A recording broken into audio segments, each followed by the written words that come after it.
सदा follow father करने की, सदा योग युक्त युक्ति युक्त रहने की, सदा सारथी बन कर्मेंद्रियों को श्रेष्ठ मार्ग पर चलाने की, सदा मंजिल के समीप रहने की, ऐसे सर्वश्रेष्ठ आत्मा बनने की अव्यक्त बाप दादा की हम आत्माओं के लिए आज की अव्यक्त मुरली से शिक्षाएं।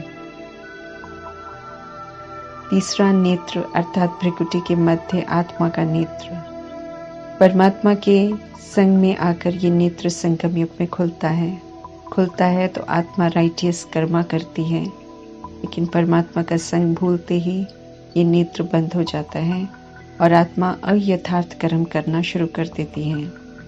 एक परमात्मा के साथ एक्यूरेट कनेक्शन सच्चा योगी बना देता है। जो ऐसे सच्चे योगी बनते हैं उन्हें कुछ करना नहीं पड़ता है, बल्कि उनके मस्तक द्वारा परमात्मा की याद तीसरे नेत्र का साक्षात्कार करवाती है। परमात्मा वरदान देते हैं कि तीसरे नेत्र का साक्षात्कार कराने वाले सच्चे योगी बनो। यादगार में योगी के मस्तक पर तीसरा नेत्र प्रतीक है कि योग में रहने से समझ का नेत्र खुल जाता है। शंकर की भी एक्यूरेट अवस्था दिखाते हैं, परमात्मा से कनेक्शन है और तीसरा नेत्र खुल जाता है। इस समय इस समझ के नेत्र से अपने अंदर की सूक्ष्म बुराइयों का, विकारों का विनाश हो जाता है। हम आत्माओं को भी परमात्मा कहते हैं कि बुद्धि द्वारा एक बाप के संग में रहो तो सच्चे योगी बच्चे बन जाएंगे और अपने मस्तक के द्वारा तीसरे नेत्र का, आत्मा का साक्षात्कार कराने का कर्तव्य पूरा कर सकेंगे। सदा एक बाप दूसरे हम और विशेष ध्यान खिंचवा रहे हैं कि तीसरा और कोई न हो। ऐसी सच्ची स्थिति होगी तब तीसरे नेत्र का साक्षात्कार होगा। परमात्मा स्पष्ट कर रहे हैं कि अगर बुद्धि में कोई तीसरे संबंध को रखा होगा, अर्थात किसी और को भी याद करते होंगे, तो परमात्मा ऐसी खंडित बुद्धि, दिल या मन स्वीकार नहीं करते हैं। किसी एक के साथ भी बटा हुआ होगा तो परमात्मा किसी और के साथ शेयर किया हुआ दिल, बुद्धि में विराजमान नहीं होते हैं। 100% स्व का सुधार करना है तो 100% एक्यूरेट याद भी चाहिए, 100% दिल बुद्धि की भी सफाई चाहिए। तब परमात्मा की याद बनी रहेगी और समझ का तीसरा नेत्र खुला रहेगा। फिर कोई भी संपर्क में आएगा तो उसे भी देह नहीं नजर आएगी, बल्कि जागृत तीसरा आत्मिक नेत्र और परमात्मा की याद आ जाएगी।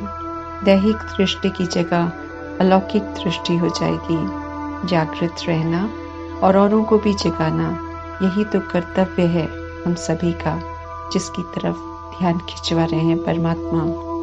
भले साथ में रहने वाले संबंधी हों, लेकिन समझ मिली है कि किसी का भी किसी पर कोई अधिकार न हो।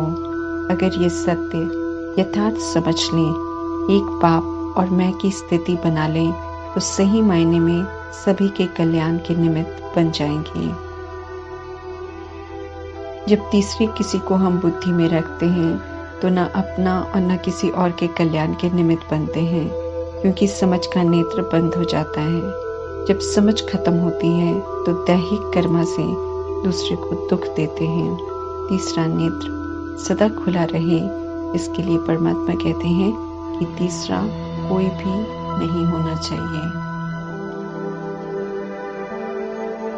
परमात्मा हर बात स्पष्ट कर समझाते हैं और श्रीमत पर चल प्रसन्नचित्त रहने का वरदान देते हैं। ड्रामा का सारा राज और कर्मों की गुह्य गति बताकर परमात्मा ये भी समझाते हैं कि अब नो क्वेश्चन नो करेक्शन। क्यों, क्या, कैसे के जवाब जानने के बाद भी अगर हम प्रश्न करते हैं तो परमात्मा कहते हैं कि प्रश्नचित बनने से खुद भी परेशान होते रहेंगे और औरों को भी परेशान करते रहेंगे। सदा योग युक्त अर्थात सदा आत्मा हूँ और परमात्मा की हूँ की नेचुरल स्मृति। स्मृति श्रेष्ठ है तो हर कर्म भी परमात्मा की याद में और आत्मा के स्वधर्म में, ऐसे में कायदे से समझ से चलना और सभी को संतुष्ट रखना, ऐसे बच्चों को परमात्मा देख रहे हैं। दूसरे बच्चे योगी हैं लेकिन सदा योग युक्त नहीं हैं, अर्थात सदा आत्मा परमात्मा की स्मृति में नहीं रहते हैं, जिसके कारण उनका हर कर्म, मनसा, बोल भी युक्ति युक्त नहीं होता है। जबकि परमात्मा का बनते हैं, ब्राह्मण बनते हैं, तो ब्राह्मण जीवन माना स्वतः ही योग युक्त भी और युक्ति युक्त भी। ये ब्राह्मण जीवन की अलौकिकता है, विशेषता है, न्यारापन है और प्यारापन है।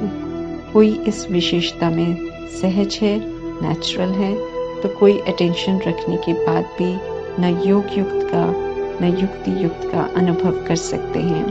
रिजल्ट देखकर परमात्मा समझा रहे हैं कि कारण क्या है जो सदा योग युक्त और युक्ति युक्त नहीं रह सकते हैं, जबकि सभी को ज्ञान भी है और लक्ष्य भी सभी का एक है, फिर भी कोई स्थिति के अनुभूति के समीप है और कोई कभी समीप तो कभी कारणवश रुक भी जाते हैं। इसलिए योग युक्त और युक्ति युक्त के समीप की अनुभूति नहीं कर पाते हैं। निरंतर याद नहीं रहता है कि मैं आत्मा परमात्मा की हूँ।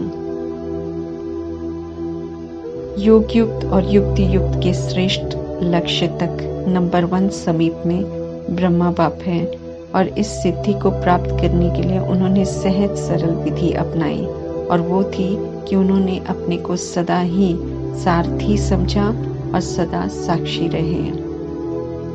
सारथी अर्थात शरीर रूपी रथ को चलाने वाले। जब सारथी समझते हैं तो देह से, देह के भान से न्यारे हो जाते हैं, तो सहज ही योग युक्त बन जाते हैं। फिर हर कर्म योग युक्त और युक्ति युक्त हो जाता है। जब सारथी समझते हैं तो सर्व कर्मेंद्रियां अपने नियंत्रण में रहती हैं और सदा लक्ष्य और लक्षण की मंजिल के समीप लाने की कंट्रोलिंग पावर भी आ जाती है। जब सारथी हैं तो किसी भी कर्मेंद्रियों के वश तो हो ही नहीं सकते हैं। ऐसे में माया भी वार नहीं करती है। माया का काम है स्थूल कर्मेंद्रियों और सूक्ष्म शक्तियों, मन, बुद्धि, संस्कार के परवश कर अधीन करना। लेकिन जब आत्मा सारथीपन कार्य करती है तो माया कुछ नहीं कर सकती है। हम सारथी आत्माओं को परमात्मा महामंत्र वशीकरण मंत्र देते हैं, अर्थात मैं आत्मा सारथी हूँ, मालिक हूँ, स्थूल कर्मेंद्रियों की, सूक्ष्म शक्तियों की। लक्ष्य और लक्षण दोनों स्पष्ट हैं मुझे। लेकिन जब हम खुद को सारथी नहीं समझते हैं तब माया वशीभूत बना देती है। और सबसे खतरनाक बात है कि जब हम किसी भी एक कमजोरी के भूत के वशीभूत होते हैं तो बाकी के भूत भी प्रवेश हो जाते हैं, क्योंकि सभी विकारों के भूतों में आपस में घनी एकता है। सारे भूत मिलकर सारथी आत्मा को स्वार्थी बना देते हैं, अर्थात आत्मा फिर अपने स्वधर्म के विपरीत चलकर सारे कर्म उल्टे करती है। और जब पुनः सारथीपन की स्मृति में आती है तो फिर भूतों को भगाने का युद्ध करती है।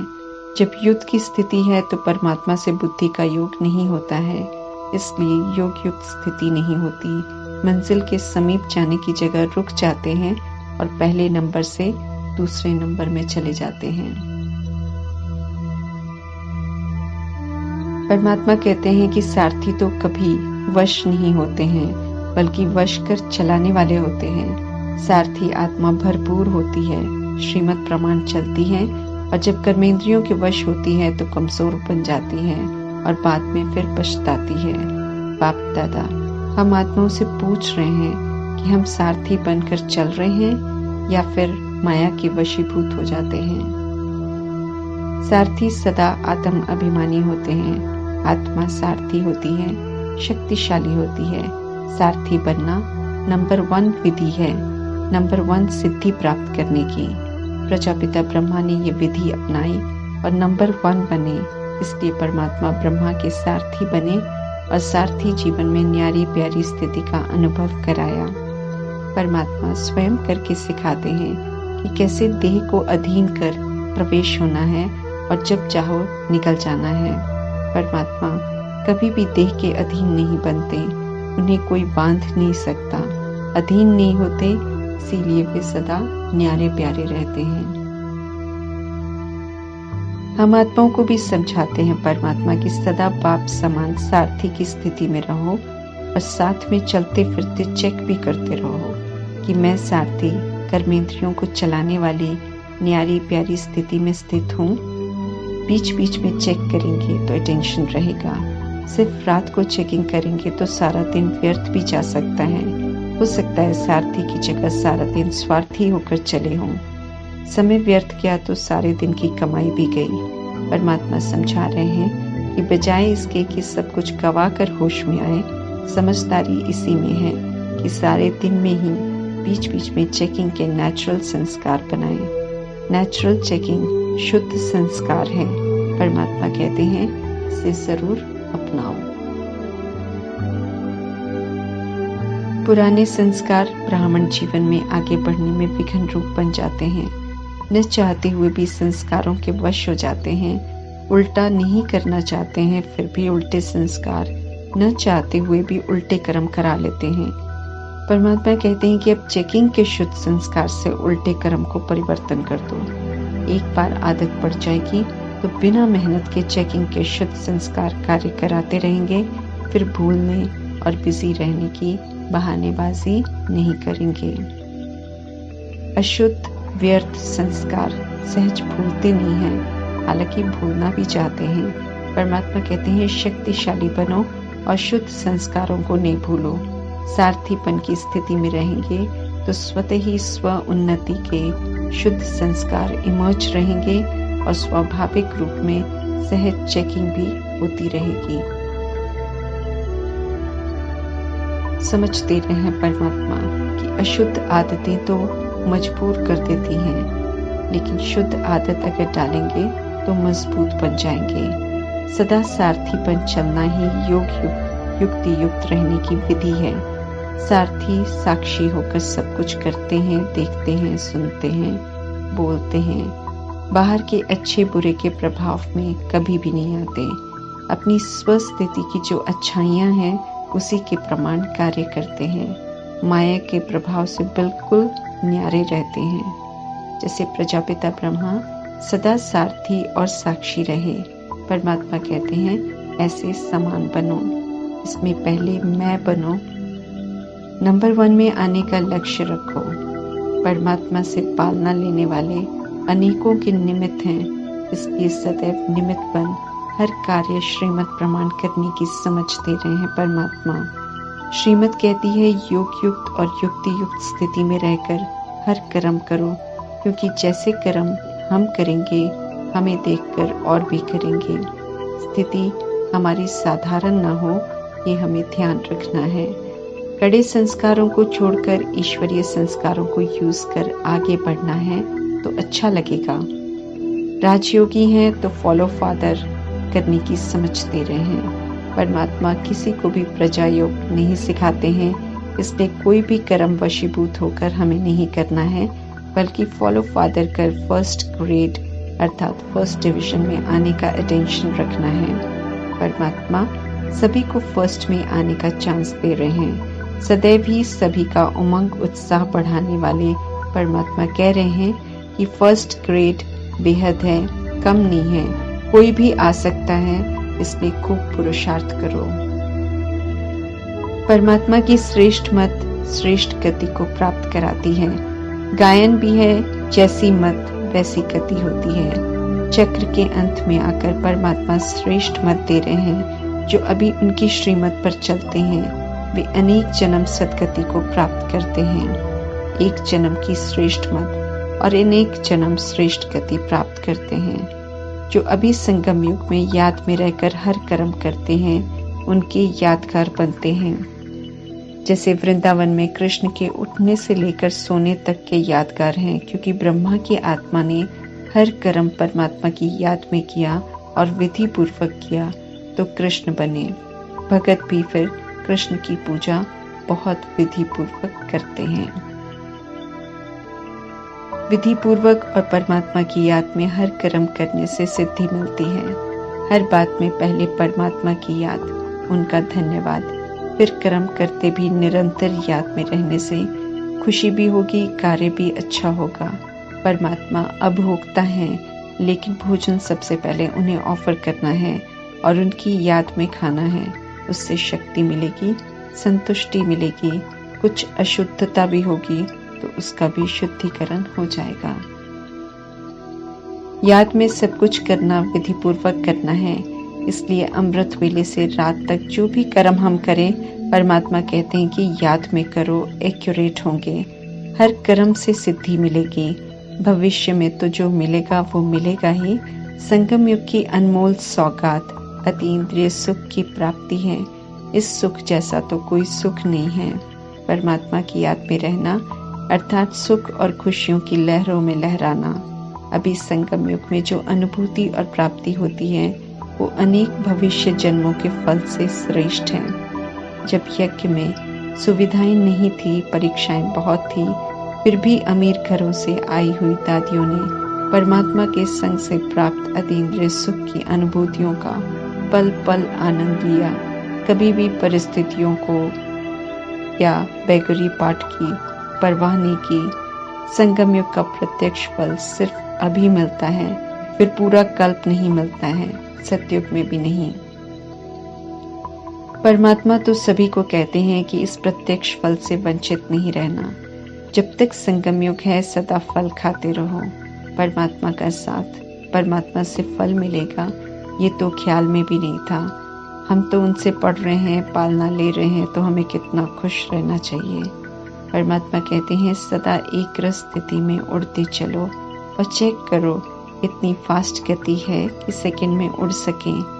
संकल्प की इतनी फास्ट गति है। जो भी रोल में है परमात्मा कहते हैं कि संतुष्ट रहो। किसी से असंतुष्ट नहीं होना है, किसी से तंग नहीं होना है, चंचल बच्चों से भी नहीं। जितना तंग होंगे परमात्मा कहते हैं उतना वे और तंग करेंगे।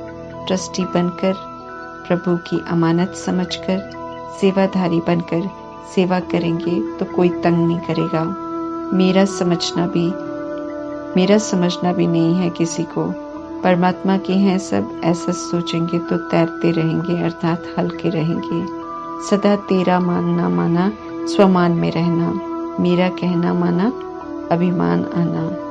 हमें याद रखना है कि सदा स्वमान में रहने वाले अर्थात सदा तेरा मानने वाले बेहद की बाप से बेहद की प्राप्ति होती है।